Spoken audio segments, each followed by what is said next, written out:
What's up everyone, from the ham radio to the Christmas dude to who on earth was scribbled out of that photo. We've got so much to talk about, so welcome to your Only Murders in the Building breakdown. What a great episode of Only Murders in the Building. We're only 3 episodes into the 4th season and I am hooked. I felt personally, I was watching the start of this episode and I felt maybe a little bit of a slow start, but then we got on to things and I feel like we got to see each of the actors who were playing the respective trio, the respective members of the trio, absolutely shone in this episode. So for me, MVPs of the episode, Eugene Levy, Zach Galifianakis, and a special shout out to Eva Longoria. I really feel like she stole the show this week. That was just for me, but I don't know. The great casting and seeing them throw themselves into it is so much fun. You know, no matter how, I guess, disrespectful they are to Charles, Oliver, and Mabel, they were a lot of fun, right? They were a lot of fun. We of course saw Charles go and see the eye patch guy with Eugene Levy, and they had a lot of fun doing a bit of improv there, and I love that because you could totally tell it was improv as well. You know, Steve Martin and Eugene Levy both come from an improv background, so you can tell they had the time of their lives doing that bit with the eye patch and coming up with the story of Dr. Salazar in Paraguay, you know, in the 40s. It was great. It was so much fun. And then we found out that the eye patch guy isn't as bad as we thought he was, but also then there was that little picture at the end with somebody's face scribbled out, and we're going to talk about that very soon. But yeah, that was the key moment in that storyline with Charles and Eugene.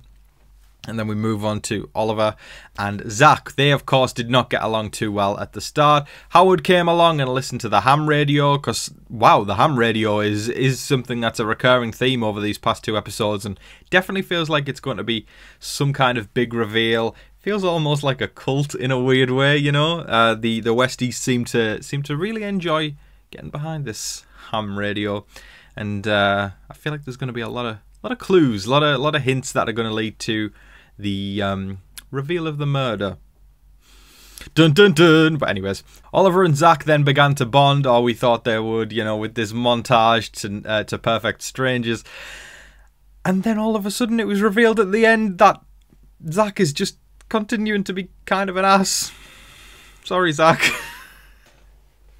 He's definitely the least likable of the 3, but also that's Zach Galifianakis' comedy style, very deadpan. But we love Oliver. We love Oliver, so it's not nice seeing that happen to him. He's rejected him so much. It seemed like he threw himself into it and was really getting into dressing like Oliver and sharing anecdotes like Oliver, only for him to be caught on the phone saying, "I hate this, get me out of here." Boo! Anyways, we move then on to Mabel and the wonderful Eva Longoria, who I definitely don't have a crush on, but they went to talk to Christmas Guy, who, you know, Kumail Nanjiani played Christmas Guy, and he did such a good job. I love that guy, just like anything he's in, he's hilarious to me, and he played Christmas Guy so well. Can we even call him Christmas Guy? Because he hates Christmas. That was the biggest reveal this episode. that was the shocker. That was the kicker. That he hates Christmas. He doesn't even like Christmas. He once did a video on TikTok about a Christmas themed workout, and then he can't even get over 100 likes without doing Christmas themed workout videos. That's sad. Y'all need to go hit the like button for him, and also hit the like button for me, because I don't want to end up hitting Only Murders in the Building. I'm joking. I love Only Murders in the Building, but Christmas Guy doesn't even like it. They, of course, tried to talk to him about the tinsel, and then they found out he had a ham radio as well. His gun was a fake, so Christmas Guy's kind of innocent. He's too sweet. I don't think... Listen, he pulled up a shirt and showed them the naughty list. I'm not going to do that, but he did it, and he had people's names on the naughty list. Maybe if y'all send a super thanks, I could do that, but... yeah. Anyways, Christmas Guy, I believe, is innocent. But he does have the ham radio, and I think there's some kind of culty connection with all the Westies that is going to lead to something where I don't know, there's so many questions, but of course we have to look at the fact that at the end of the episode Mabel decided to jump on squatters' rights and go into Dudenoff's apartment. I love a comment that somebody put on my channel last week that said Dudenoff, the name Dudenoff literally sounds like a euphemism for a guy going into a room and enjoying himself for a little while. Dudenoff. Can't unsee that now. Thanks. I laughed though when I saw that comment. But anyways, I was fascinated, hooked at the end when they tuned into the ham radio, because they found out that 445 was the frequency on the ham radio that they had to tune into. And then a voice that we've never heard, well, I don't think we've heard, has came up. Anybody got any theories on who that is? Because I haven't heard that voice before, and it's definitely some kind of group that they know the name of the pig. They know the name of the pig. They know something. They definitely know about the death.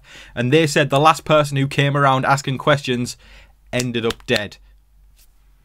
Presumably Saz was investigating and then was found dead. But who is behind this mysterious ham radio, and what on earth is this cult-like situation? We need to dive into that as we look more at the ham radio and at the picture that was found in Eye Patch Guy's room. One of the big reveals this episode was the picture that was found in Eye Patch Guy's room when Eugene was hugging Eye Patch Guy. He pointed towards this picture and Charles took a look at it, and we saw the Sauce family alongside Eye Patch Guy, alongside Christmas Guy, alongside somebody who's been completely scribbled out. Why on earth they have been scribbled out, I guess we will find out in the coming weeks, but I'm going to pull it up on the screen right now and we're going to take a closer look at it. First of all, I see white hair. And the only two people I've seen on this show with white hair that could resemble that, apart from Bunny, rest in peace, is Charles and Saz. Now, I don't want to jump to any conclusion, but that smile, I know we can't properly see it, but that smile kind of looks like Jane Lynch, right? I've watched enough of Glee to know Sue Sylvester's smile, because it doesn't happen very often, and when it does, it's burned in our brains. I think that is Saz, I really do. I don't know what anybody else thinks, drop your theories below, but I think that's Saz. Jane Lynch is very tall, Saz is also very tall, and she's got white hair just because she literally is Charles' stunt double. I think that is Saz. I think Saz was part of this family, this Westies family, because this card game that they were playing the other day, Saz taught them that game, is what is my theory. I really believe that she was tight with them, but they're staying tight-lipped about it for some reason. I'm sure it'll unravel as the season goes on, but I'm looking at that picture right now and I'm seeing Saz. I think she was very, very close with them. I think she was part of the ham radio cult. She even talked about the fact she has a ham radio. Something is going on. Now, the next question is, does that mean it is somebody in the ham radio cult? And yes, that is trademarked as of right now. We will be calling them the ham radio cult. I don't necessarily think so. I think it's very, very possible that I think somebody maybe who used to be in the cult. They seem to care about each other a lot. To have a photo like that in their room together, for the neighbours to come that close together, I don't think any of them would kill each other. And also scribbling out Saz's face, that would be too obvious. If it is Saz, which I really do think it is, it would be way too obvious that one of them killed Saz to reveal on episode 3. Scribbled out face equals they would kill them. I really do think we need to rule out all of the people there on the Westies Tower. I think they are there as red herrings. They are purposely the red herrings of the season to make us go, it's definitely the Sauce family. It's definitely Christmas Guy. It's definitely Eye Patch Guy. It's, you know, I don't think that's the case. So while we are not necessarily closer to finding out who it was, I think it's time, and part of every investigation is ruling out who it wasn't. And I'm gonna make my claim now. I don't think it was any of the Westies. I think there's going to be a deep emotional story that is revealed as the season goes on, but I think the Westies are innocent. But something definitely dark is lingering around the corner. That is all of your Only Murders in the Building updates and breakdown for today, folks. I thoroughly hope you all enjoyed watching. It feels like we are creeping towards answers very, very slowly, and it has got me hooked. I wish, seriously, as soon as that episode ended, I wanted to just press play on episode 4, but unfortunately, we have to wait a week. But I like that, you know. I'm the kind of guy. I'm classic TV kind of guy. I like waiting a week. Well, I don't necessarily like it, but it's part of the experience to wait a week. I know a lot in this modern day, a lot of people enjoy the binge model where you can watch all episodes at once, but for me, I'm a sucker for it. It's more of an experience, and you feel more immersed in the community and in the excitement when you have to wait and figure everything out. To me, that's something that's really special about watching these kind of shows. So, I mean, let me know how you enjoy it. Do you enjoy the binge model, or do you enjoy what I enjoy, where you have to wait a week? Anyways, I'm excited. I'm looking forward to finding out what happens, but it really feels like there's some weird, dark cult going on, and it's pretty scary. It's pretty scary, and I don't know exactly what's going on, but I'm excited to find out. Also apprehensive. It feels dark.